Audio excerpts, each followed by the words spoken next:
Welcome back to the channel. In today's video, we're going to go ahead and take a little bit of a look at some stealth changes that they've made to optics. Obviously, they've made other stealth changes to a lot of the Cold War sniper barrels, specifically the combat recon, where they nerfed the bullet velocity, making it a lot harder for those weapons to function within the current meta of Kar 98, HDR, SPR, that type of stuff. But they've also gone and modified the optics. Prior to this season, pretty much none of the Cold War optics had these inherent bonuses that reduce your recoil, like the VLK or the Chronate or the Canton Hybrid or any of those types of things. It just didn't have it.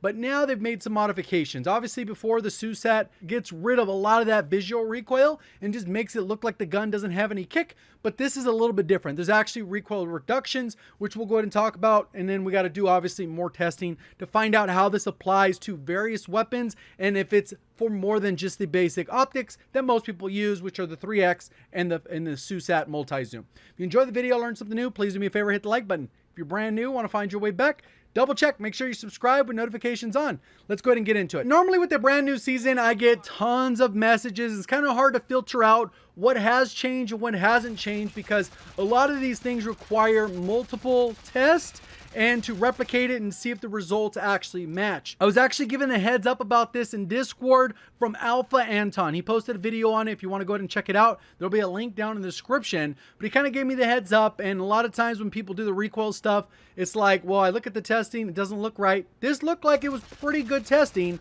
and what you can see is me replicating some of that testing in the background. Pretty much what I did is I landed at the same specific spot. I measured the wall, I shot the wall with the full magazine for the Krig, with the three different things, with the iron sights, 3X, and a SUSAT, with and without mounting. And the main reason I want to do with and without mounting is because normally when you put on like the 3X, you get a little bit more idle sway, which could lead to less recoil because if it bounces a little bit more to the side, it doesn't go as vertical as quickly. And then you'll kind of see the results. We can have them side by side. But that's pretty much what I did for the testing.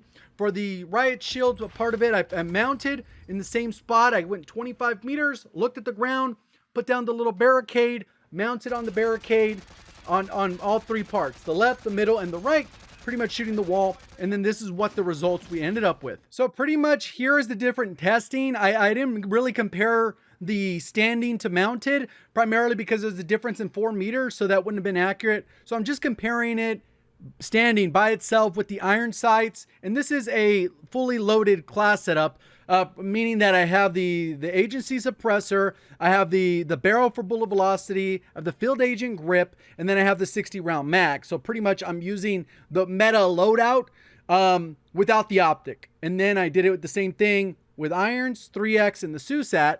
And you can see right here, the irons kind of go up, it cuts a little bit right, and then it goes vertical. So there's just this little part after about 8 to 10 bullets or so, it cuts to the right, and you can see this pattern repeated for all of these patterns. Pretty much it does the same.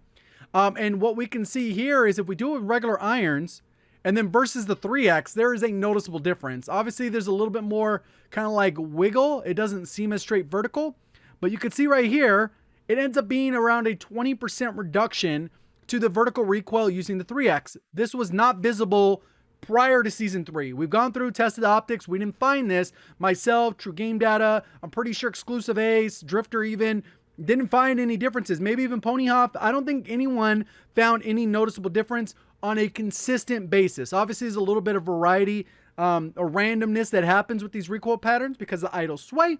So the difference in the some of these difference between these is a little bit of that idle sway or aiming stability not being on par with the Modern Warfare guns because you don't have a tac laser, you don't have those stability stocks, there's all kinds of differences. And the stability attachments, to say they help, they don't really help. And for the SUSAT, you can see it's helping around 5%, so not a huge difference.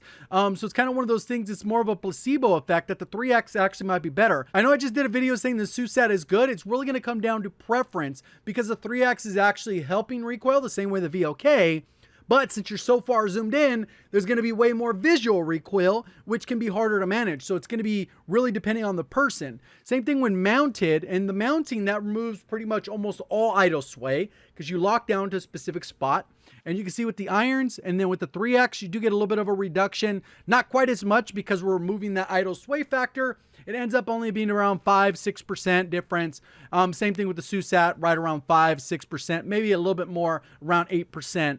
Nothing crazy. Let's go ahead and look at the Stoner. And I wanted to see if this was just a case-by-case, and it's going to end up being a case-by-case basis. So for the Stoner, I did the exact same testing, but I only fired 35 bullets because the recoil on the Stoner is just straight vertical, and if I fired all 75 bullets, I would have to stand way closer to the actual target. So right here, there is a little bit of inconsistency even with the Stoner. If we look at these first two on the left, they're basically identical. But this third one, for whatever reason, a lot of the bullets kind of got out of hand here, and that comes down to idle sway. You can see a little bit of the same thing here, but if we're looking at where I'm starting, which is kind of like this line on this door and how high it goes, you can still see that there is a general reduction to the visual recoil here. It doesn't cross over this line, so it's lower than these two here, and the average sum of them all together gives you about a 10% reduction. Not quite as much, and I think that goes back to the idle sway. By putting on the 3X, you'll get a little bit more, so it does lean a little bit sideways. You can see they don't go straight as vertical, because that has a lot to do with the idle sway, and that's kind of impacting the results. Same thing when you put on the SUSAT, about the same as a result we had before. Very negligible, probably almost no difference if you're actually doing it, but you can see 2 out of these 3 patterns didn't even cross over this second line, despite starting at the same location. And then when we have mounted, this gets rid of any idle sway, and you can see that these are all straight vertical. When we look at that, we're still getting a reduction over here on the 3X of about 10%, which is very in line kind of what we had, maybe just a little bit more because it's straight vertical. But that's kind of how that part works. And then the SUSAT, we're not getting almost any difference. They completely overlap, and there's not really much there. So it's really one of those trade-offs. You're going to have slower ADS speed with the SUSAT. The 3X is going to be aimed down sight a little bit faster, zoom in way further, so less practical at closer ranges. And then there's the visual recoil component. So does this really going to change much? Not a huge difference unless we go through all the optics and maybe we discover something else that's going to be better than the 3X or the 4X or something like that. And then we can kind of put that data together and say, yep, you should be using this optic the same way everyone in Modern Warfare pretty much uses the VLK, the Canon Hybrid, along those lines. Hopefully, guys did enjoy the video, learned something new. If you did, please do me a favor, hit the like button. If you're brand new, want to find your way back, double check, make sure you are subscribed with notifications on. Appreciate all the support. Thank you for watching. As always, have a great day.